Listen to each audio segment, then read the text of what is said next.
as far as the vehicles go, now one thing I thought about on my end, I think it's a great idea for people to have their vehicle checked out before they plan to go somewhere, because many times you might be now this area you have here.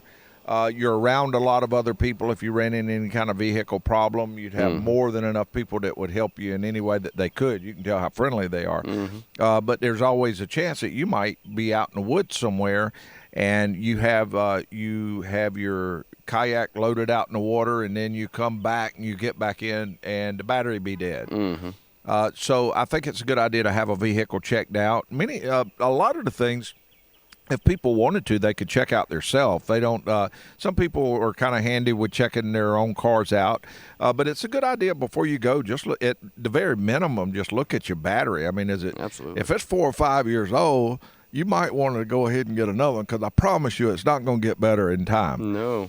So look at your battery, look at your belts, your hoses. Make sure your fluid levels are good, and make sure that your socket works that charges your cell phone. And I always recommend on most cars to have a little spare charger stuck in your glove box, because sure as the world, your battery, for some reason your phone didn't charge good and your battery was almost dead, and you've got your map up to where you're using it for your map and for your GPS, and all of a sudden the battery's almost dead.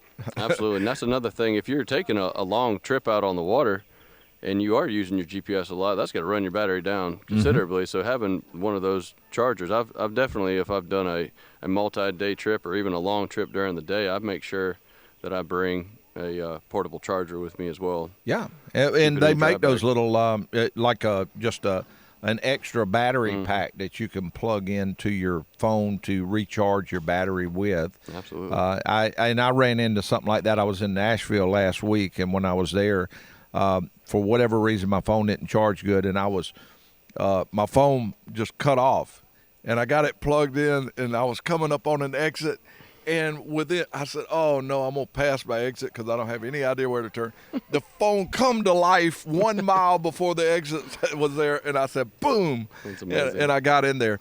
But I think it's important to have some form of cell phone use when you can. Now, sometimes you're going into places that you don't have any reception, but that's a good idea. Also, it don't hurt if you're doing things like that to have a little air inflator in the back of your car. If you come out and your tire's low or flat, you got a way to pump it back up if you can, as opposed to having to stop and put another tire on there. That would be a hassle. And then maybe even consider, if you do this a lot and you may see a need for it, some people keep a jumper box, a regular one that they can put on their car battery to keep it charged up.